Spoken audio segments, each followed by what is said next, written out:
is your Georgetown forecast from the Hip Radio Network Weather Center. More clouds than sun today with a high of 83. Winds out of the southwest, 8 to 15 miles per hour. Overcast tonight, lows level off around 63. Highs level off around 82 tomorrow. Overcast skies. Temperatures above average Friday and Saturday with highs in the upper 70s. Storms possible both days. That's a look at your forecast. I'm meteorologist Paul Frombley. Currently, it's 60 degrees. Broadcasting worldwide from the Ashby Real Estate Broadcast Studio. This is Hip Radio Network, Georgetown, your hometown station. 5, 4, 3, 2, 1. The switch is on. Welcome to Good Morning Georgetown with Rob and Ken. Waking you up in the mornings and getting your day started with the hottest hits, news, and jokes. Get ready. And now here's your hosts, Rob Hip and Ken Covington.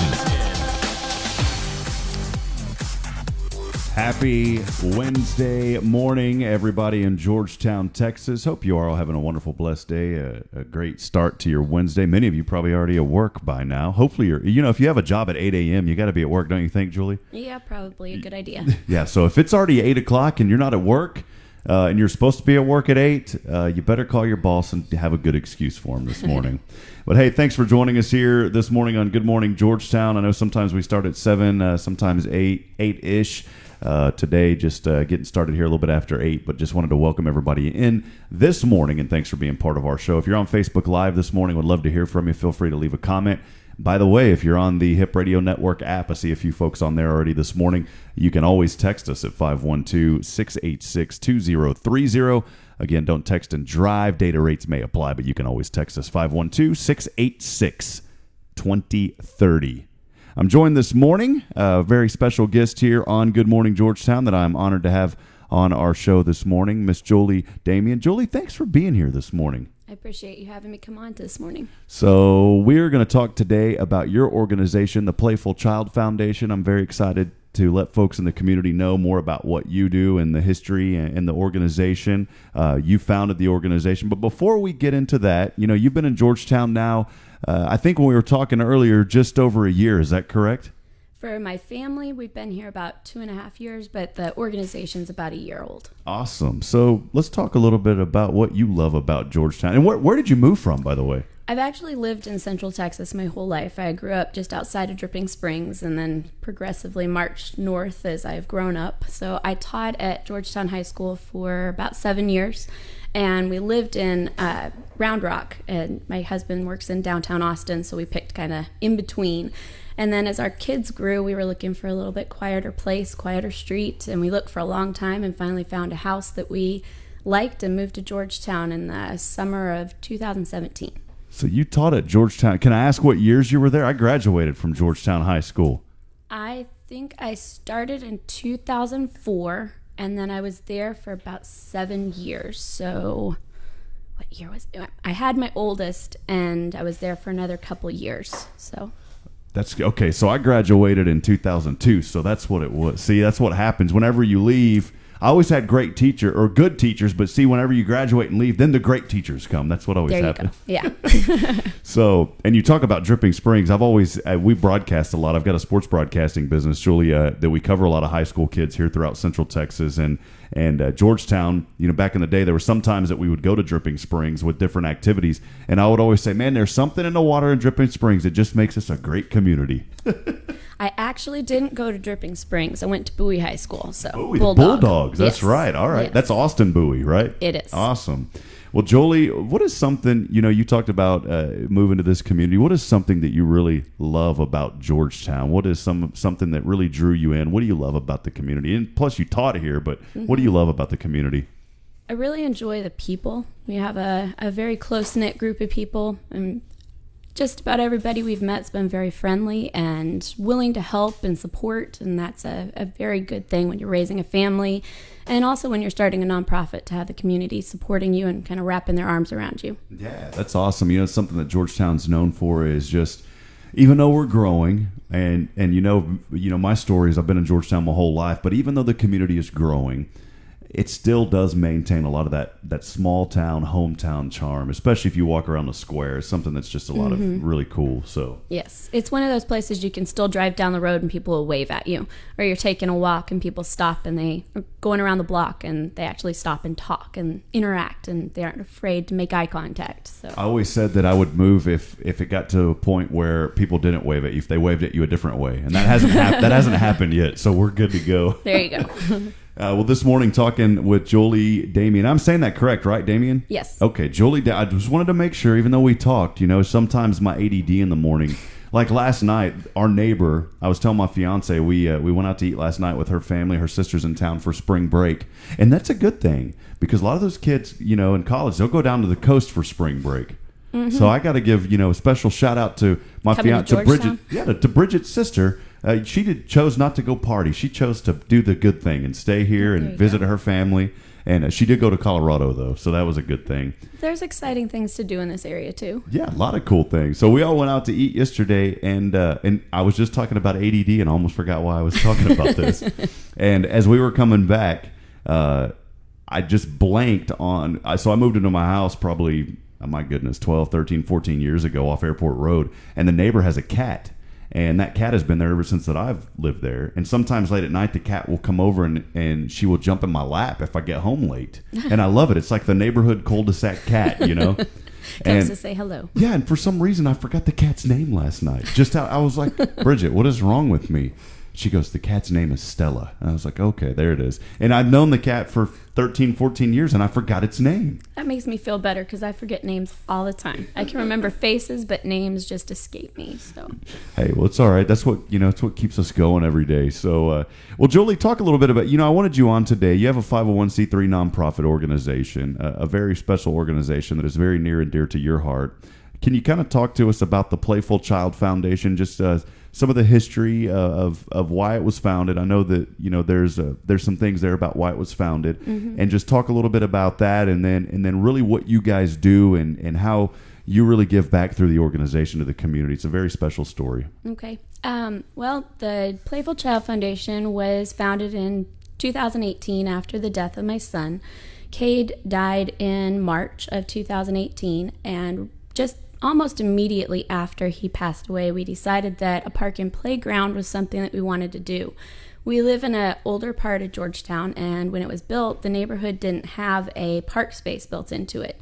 So that was something we kind of talked about with other families that were in the neighborhood when we moved in. But I had just moved in, and I was a busy mama, so I was like, no, that'll have to wait. That's a big job. So kind of put it on the back burner. And then when Cade passed away, we were like, okay, this is something we should do. And been working with the Parks and Rec department and coming up with land and a place that actually could work right outside of our neighborhood. But one of the things that you got to do that I didn't realize at first was start a nonprofit to raise all the money that's going to be needed to build a park and playground. So it's not just, hey, we've got parkland, let's put a park down. So there's a whole path to get to that point. And when you design a 501c3 nonprofit, you don't want it to just be one project and done. So I was thinking about what's important to me, what embodies Cade, and just my life and my family. And being a teacher, education is really important to me. Child development is something that I'm interested in also. And Cade just was such a happy, joyful, playful child. So we say 1,065 days of just pure Cade, wonderful giggles, smiles, love. And that's what we wanted to show through the Playful Child Foundation. So the name embodies him, but the logo, actually, my oldest is excited. That is him. So I teach a music class, and we were blowing bubbles, and it's him with his hands reaching up, reaching for the bubbles. So it was the Playful Child. Was it okay, for those on the Facebook live stream, is it okay if I show that website while you're talking here? Is that okay? Mm-hmm. I'm going to kind of scroll through it here while you're chatting. So if you're on the Facebook live stream, you'll be able to see the website, and I'll post more about that on that stream. For those of you I know that are on audio only, of course, you can't see that. So we'll describe things as we continue here. But thank you, Julie. I'll go ahead and show that while you continue. Okay. So I guess the Playful Child was born out of my need to do something to remember my child. But as we started to go down the path of creating the Playful Child Foundation and my family grieving, we started to meet other families that also are in the same boat. And I realized, even though grief seems incredibly lonely at times, there are so many people out there that are walking in the same shoes, a little bit different stories, but we feel the same thing. And you meet these people and there's an instantaneous connection. And a lot of us have other kids also. So we're looking at not just the playful child, but healing through play. And by creating the playground, we're creating a physical embodiment of what we want our goals and our mission to be. And our mission for the Playful Child Foundation is healthier kids mentally and physically. So we're looking at play being able to develop the whole child. And not just the child, but the community and the family as well. So when we play, we make those connections. We all talk about the good old days where you'd go outside in your neighborhood and Joey's mom was watching you as you walked to and from houses. And we say we don't have that now. But I think we can have that again if we get the community out, gathering, playing, talking to each other again in the way that we used to. Kids playing in the street again and just throwing the basketball and the football and just having fun playing rather than those scheduled activities, bouncing from one thing to the next. Yeah, I think that's incredible. And just, what you're doing here as we continue to talk to Julie Damien this morning. I'm looking at a video here on your website. Can you talk a little bit about this video, especially for those that are on the audio only stream? They can't see this on Facebook. Mm-hmm. Can you talk a little bit about that? So the video that's on the website, we have the short version and the long version. If you go to the homepage, you're going to see the longer version that'll tell you just kind of a little bit about everything that we're doing. So who is the Playful Child Foundation? Who is CADE? Shows you a little bit about that. And then also we talk about the park and playground. And you get to see the design committee coming together and walking around the actual site. And we do have 6 acres. It's been dedicated by the city of Georgetown. That park space will be located at 1306 Country Club Drive. If you're familiar with Georgetown, that is just before you go around the big bend in the road and across the bridge to get to Georgetown Country Club. There's a big pile of rocks. That pile of rocks will become the park. That is cool. I've seen that place forever, and it's always just been just a piece of land there. Yes. That is incredible. So that space, the city didn't have plans for it, and when I asked, started talking to them, they said, hey, this is a piece of property we have, and it would be perfect. We've got access from the San Gabriel River Trail, as well as being able to put in a parking lot and give people from the neighborhood walking access. So you've got access in lots of different ways to bring the community together and people in. Here's some of the audio. I'm just going to play a little bit of that. Is that okay? Yeah. Julia, we'll play a little bit of this here real quick. The video showing just about the need for money to be raised. You guys have raised over $50,000. Is that correct? At this point, yes. My name's Marcus Damien, and I'm the father of CADE Damien. Mm-hmm. I just want to say thank you to all of you for supporting the Playful Child and remembering CADE and remembering him being gone way too soon. Hi, I'm Amber Smith. I'm a friend of Julie's.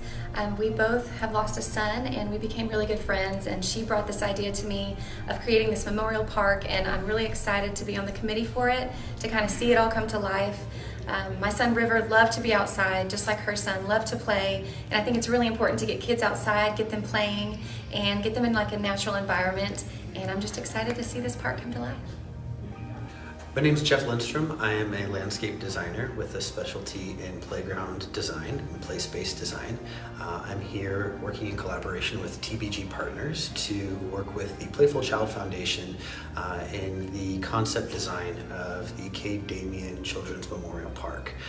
We're here working with the steering committee today, getting everybody's big ideas on paper, thinking about what this project starts to look like, how we can incorporate all of those into one comprehensive vision, and start to get that to a place and into a format where we can really start to share that with the community and get people excited about everything that's here to come.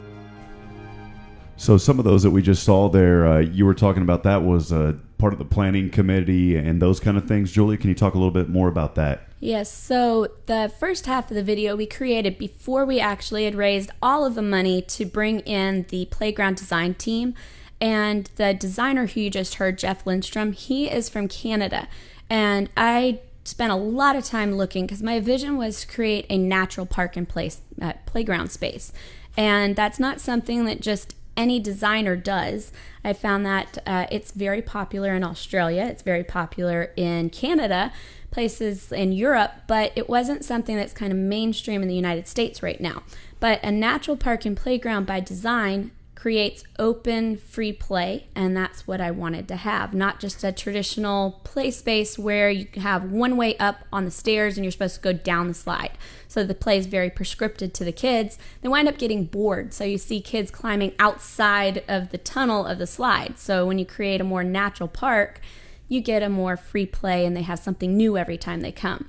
So Jeff Lindstrom was the man that you saw in the video there, and he is the designer we selected, along with his partner. His name is Mead Mitchell from TBG. And they've been helping us to create and design the images that, if you're looking at the website, you'll be able to see. But yeah, we raised enough money to have the land surveyed and then create those conceptual designs in December. And then we started sharing those out with the community. So you might have seen them on Facebook or different events that we've been to, trying to share with the community and let everybody know what we're planning to do. I think it's pretty incredible, just because you think when you think of a a playground, you just think of a slide, you think of swings. Now, for me, when I was a kid, and something. I'm not knocking anything, but I always say that phrase. I realized yesterday, I was going to go back and count how many times I said, I'm not knocking anything. But, we had the creative playscape in Georgetown. Mm-hmm. That was awesome. We helped build that. And I won't go into details, but we were kind of forced to help build it. There was a little community service involved. We got in a little trouble when I was growing up. Nothing real bad, but it was one of those where it's like, yeah, just go do an hour of community service.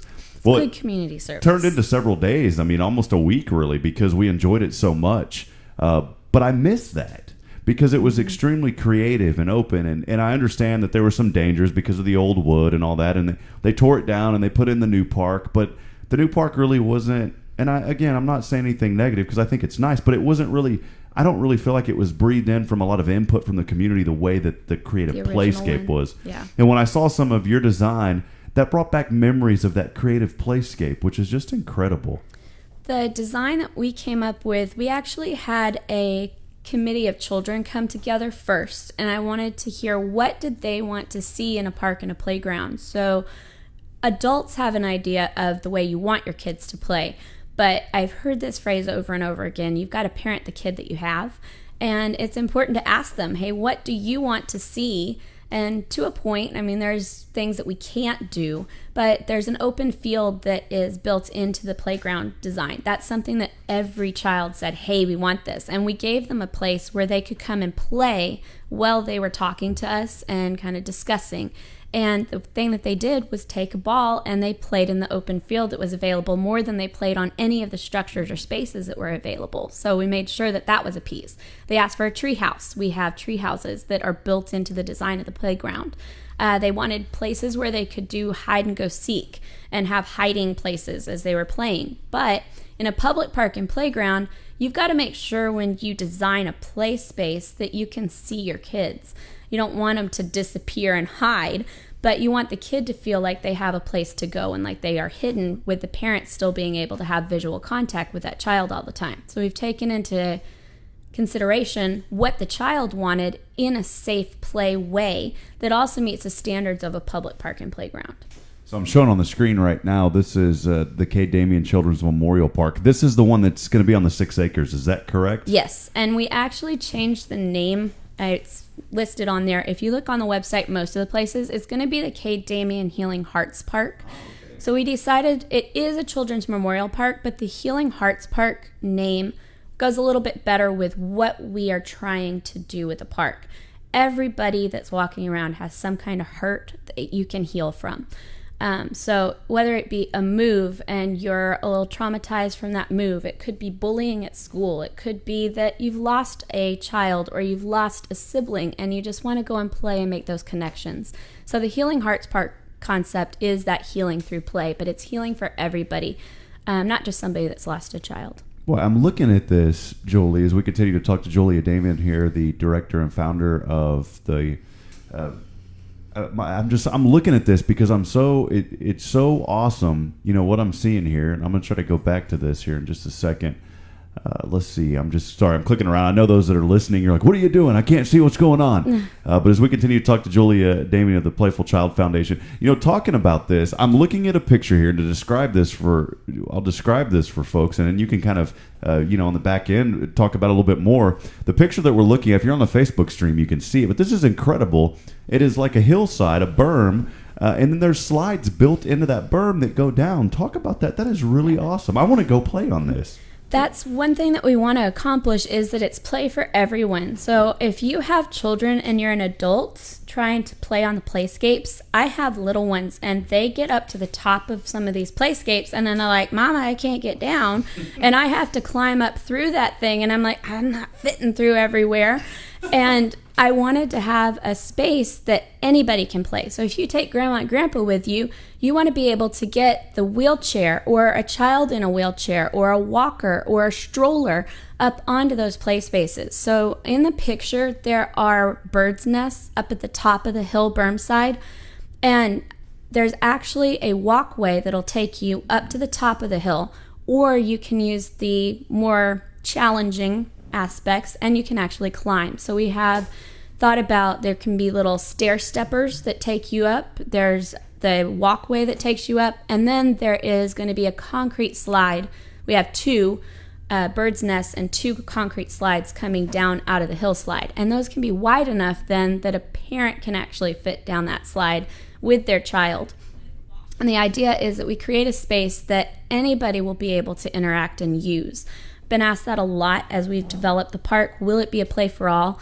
And our idea is, yes, we'll be able to accomplish play for everyone. That is all. When you're talking about like grandma and grandpa, I would say if I was a grandma or grandpa, I'd definitely want to go down that slide. So, well, let's look at some more here as we're going through the website. We're looking now to Labyrinth. Can you talk a little bit about that? That looks pretty cool. So one of the aspects of the park is that it is going to be a children's memorial park. And we played around with the concept of how do you create memorials for children, because it is a subject that a lot of people shy away from. It's painful. It's something that, it's beyond painful. I've heard over and over again, you get told that there is a term for a woman that's lost their husband, a husband that's lost their wife, and a child that's lost a parent, but there's no term for a parent that's lost a child.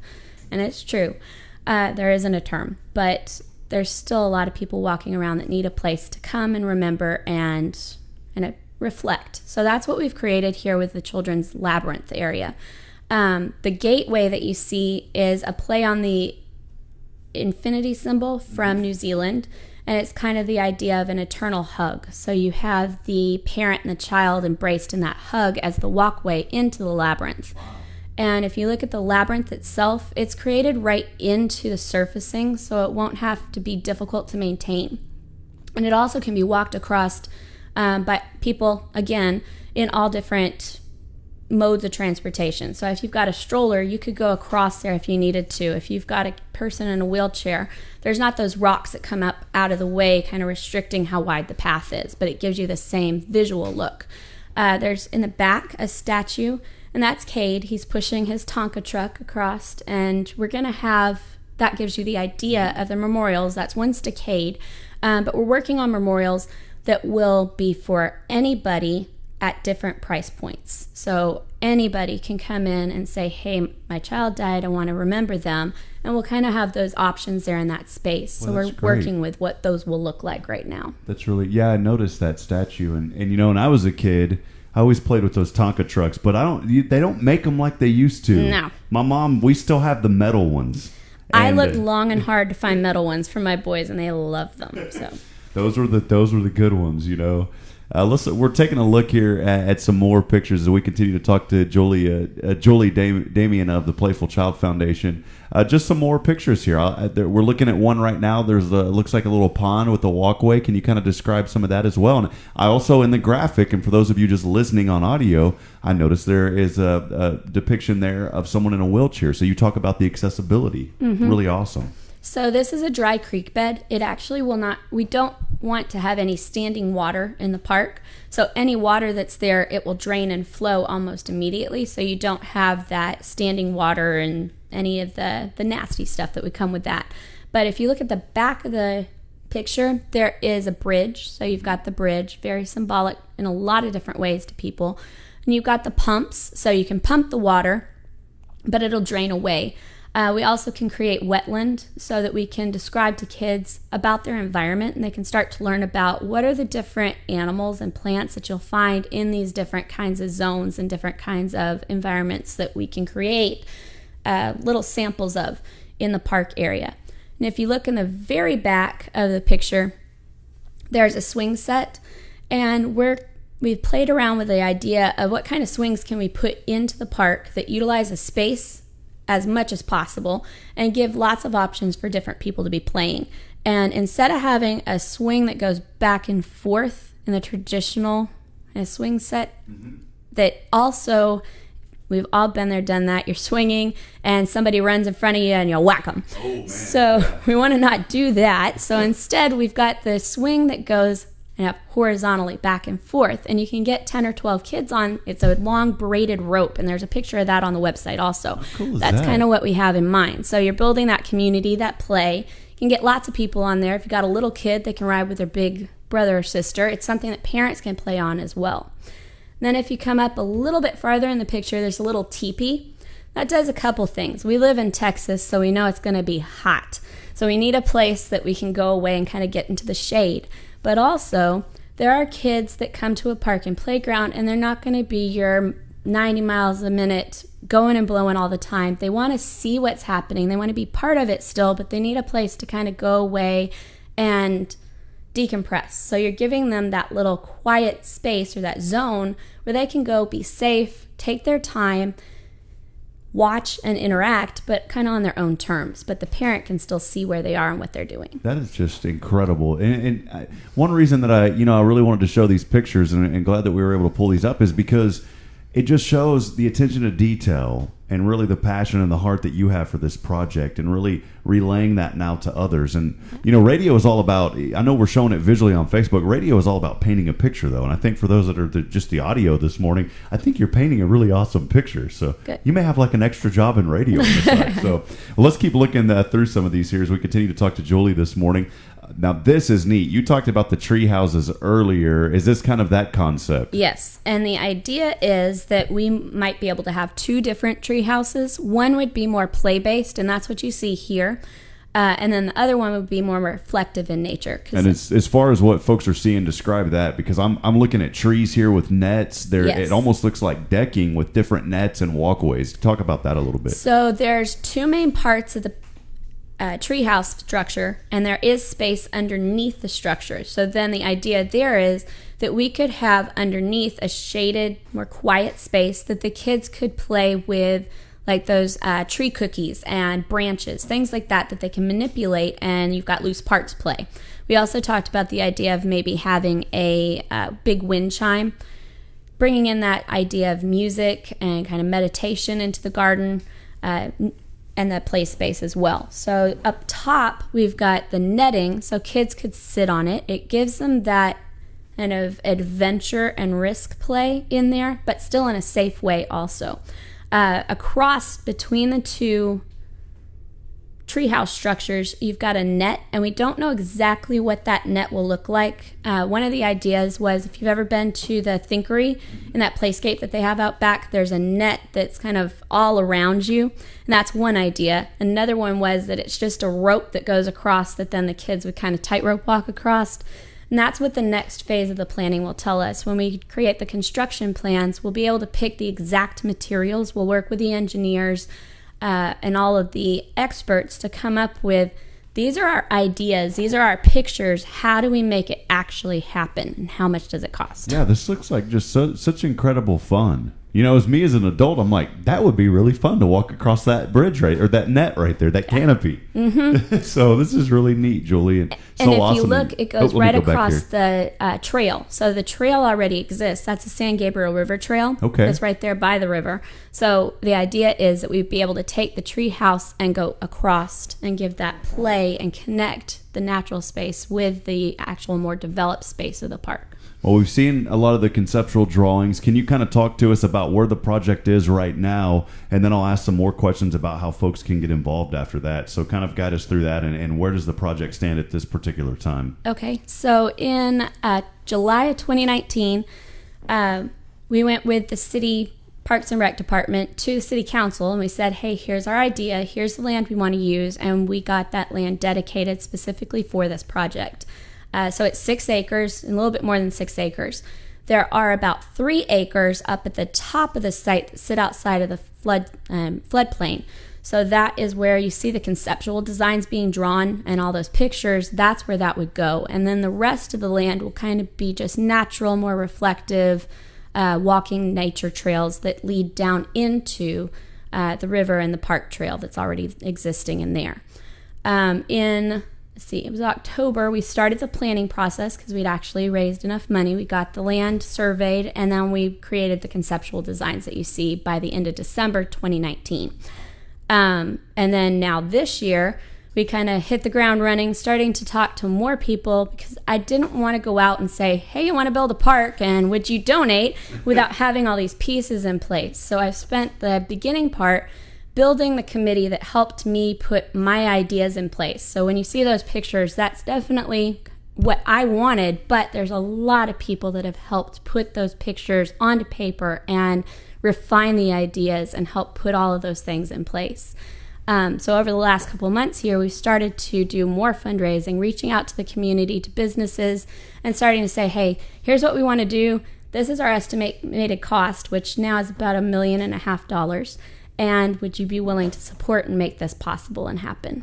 Well, that is incredible. I think this is something, for me as someone in the community, I'll be 100% honest, I didn't know about this at all, and in fact, when you reached out to me, that was the very first thing that I'd known about. And so I definitely want to help spread the news about this, Julie. This community is near and dear to me and so many other people. And I think that this is a very worthy and a very important cause as the community continues to grow. And again, we talk about the hometown feel. I mean, it doesn't get more hometown than having a park like this. And from just the idea that really you brought forth here, which is incredible, Julie. So I've noticed here on your website, as we continue to talk to Julie Damian this morning, the director and founder of the Playful Child Foundation, you guys have a fundraising event coming up. I'll show that on the Facebook live stream. For those of you that are listening, I will describe it as well. But talk a little bit about this benefit that's coming up on April the 30th. Yes, so I met musician Sarah Hickman, I guess in 2019, early 2019,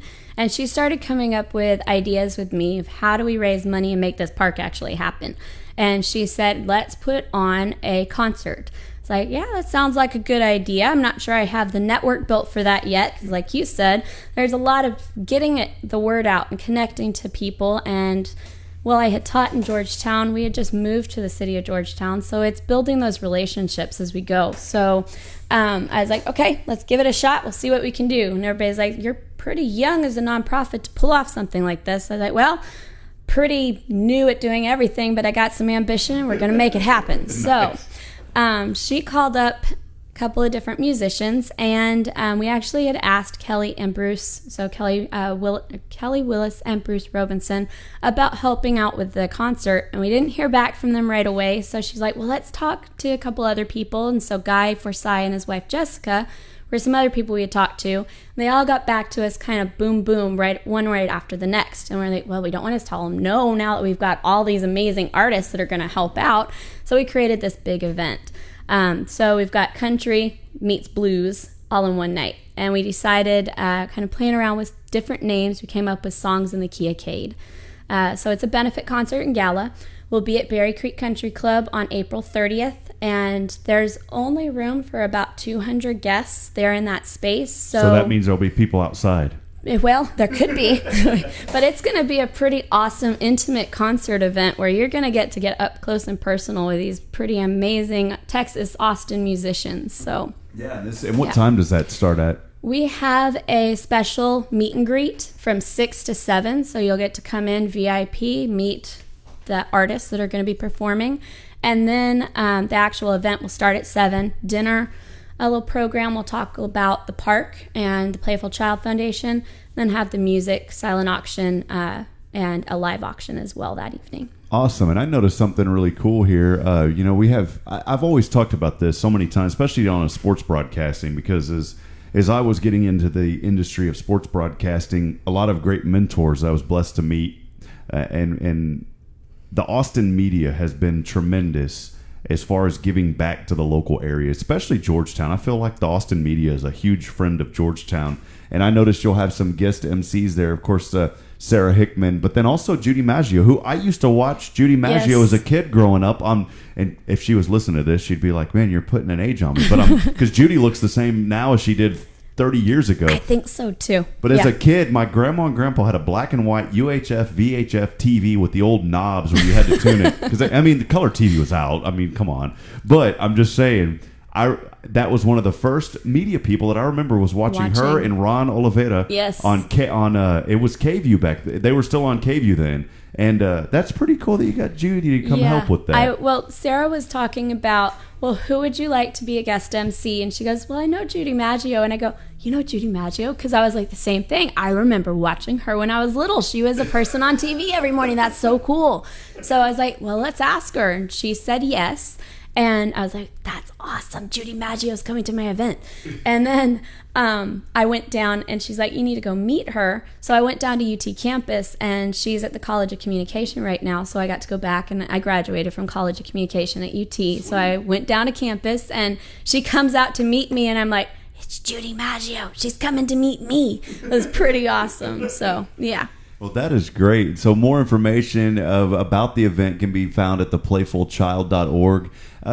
We've talked a little bit about the conceptual design and now the process. I want to give you an opportunity of really how can the community get involved, of course through the gala that's coming up, but how can folks get involved? I know that you probably are looking for volunteers and also monetary support because you've got to raise over $1 million that you talked about. So really, how can folks get involved and how can they connect with you in this wonderful organization, Julie? One big thing right now, like you said, getting the word out, letting the community know who we are, what we're doing. So if you hear our story, sharing it with other people, letting them know that we are out there, who we are. There are so many amazing nonprofit groups and people doing such good work here in the city of Georgetown. And we've partnered and worked with a lot of them. But just letting people know who we are and what we're doing that's unique from what is already out there as well. So we definitely need volunteers. We're looking for very specific roles. So if you are interested in helping with becoming a fundraising guru and chair for our board, we're looking for somebody that could help us coordinate volunteers and build a volunteer base. We need somebody that's an expert in marketing, advertising, those kinds of things. But then as we grow and as we get closer to breaking ground, we will need volunteers to come in and actually help with some of the on-the-ground things with the park, but we aren't quite there yet. So big, large groups of people coming in and saying, hey, can we work at the park? That'd be awesome, but we're going to have to table that for right now until we actually get the park site a little bit more going because we can't bring large groups to it right at this point the way it is. Well, I think, again, it's just incredible the work that you're doing. Julie, one thing that I've noticed just in the very short amount of time that I've already got to know you is just you're very detailed about this and you're very passionate. I did want to ask you, the gentleman that is helping to design all this from Canada. Yes. How did you find a guy from Canada here in Georgetown, Texas to do this project? Well, when I started looking for natural parks and playgrounds, like I said earlier, it's something that isn't right here. And a lot of the companies are either in New England or they're in Australia or they're in Europe. And I was like, I can't bring somebody from Australia and Europe. But I actually did contact some of them and I said, hey, do you know somebody that's a little bit closer to Georgetown, Texas that would make more sense? Because we're brand new. I'm starting from zero. How do I bring these people together? Who can I find that could actually be more on a realistic level for getting here? And so at the time, when I first contacted him, he worked for a Canadian company.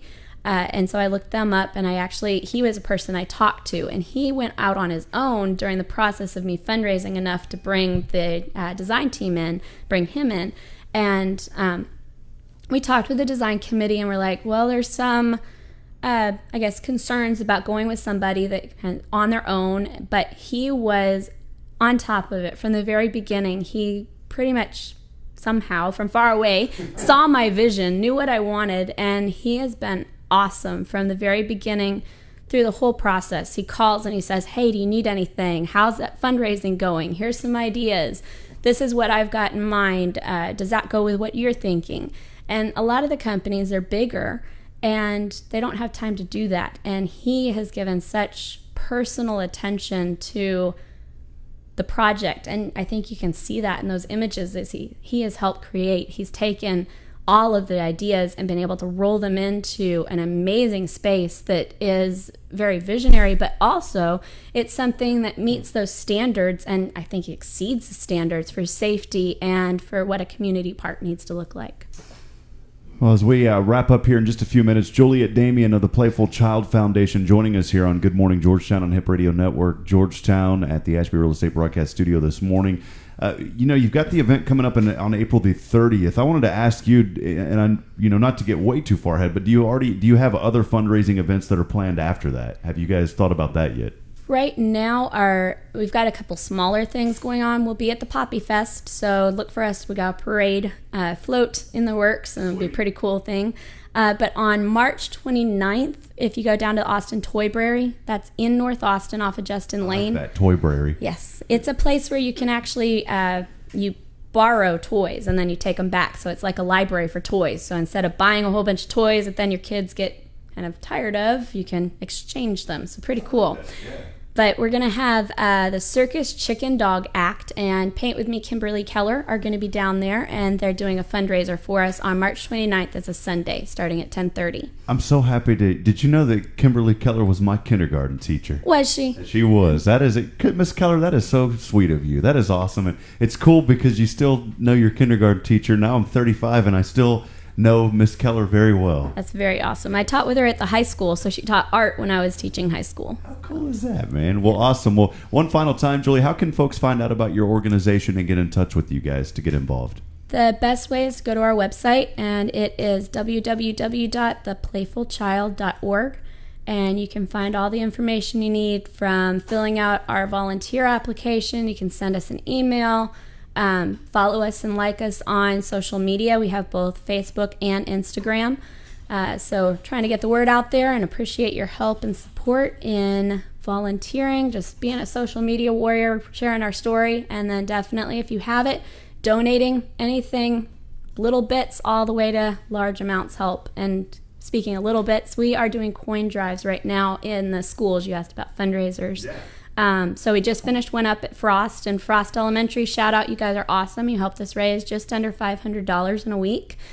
So we're going out to the schools and asking them to bring in their coins, and that helps raise awareness, get the kids involved, build something for them, and help us raise some money. Well, Julie, I think it's incredible what you're doing, just the heart that you have in this organization and just, carrying on the legacy and the honor of your son. Just incredible. And now blessing so many other kids in the community and parents and everybody. That is just incredible. I'm really glad you came on this morning. I appreciate you having me. Thank you. Well, once again, it's Juliet Damien of the Playful Child Foundation. More information about them online. You can find it on our Facebook live stream here, but you can also go to their website. It's located at theplayfulchild.org. One more time, theplayfulchild.org.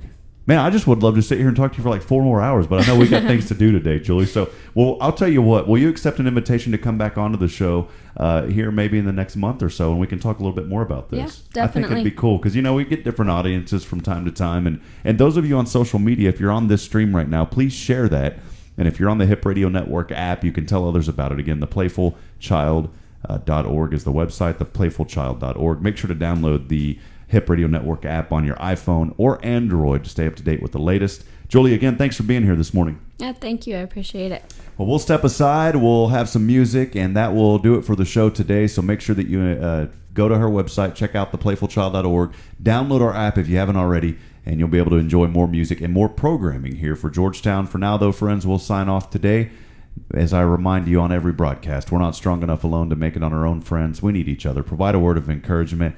Lend a hand of support. Somebody out there today needs you. Good morning, Georgetown, and God bless. We'll see you next time. And by the way, we will not have the show Thursday and Friday, I will be down broadcasting the Southland Conference basketball tournament in NCAA Division I, so we will have the show back on Monday. Just wanted to let you know that. Thank you for your support. Thank you for supporting Julie and her foundation, The Playful Child. We'll see you next time. Have a great rest of your week, friends. God bless you. Here's your Georgetown forecast from the Hip Radio Network Weather Center. More clouds than sun today with a high of 83. Winds out of the southwest, 8 to 15 miles per hour. Overcast tonight, lows level off around 63. Highs level off around 82 tomorrow. Overcast skies. Temperatures above average Friday and Saturday with highs in the upper 70s. Storms possible both days. That's a look at your forecast. I'm meteorologist Paul Frombley. Currently, Broadcasting worldwide from the Ashby Real Estate Broadcast Studio. This is Hip Radio Network, Georgetown, your hometown station.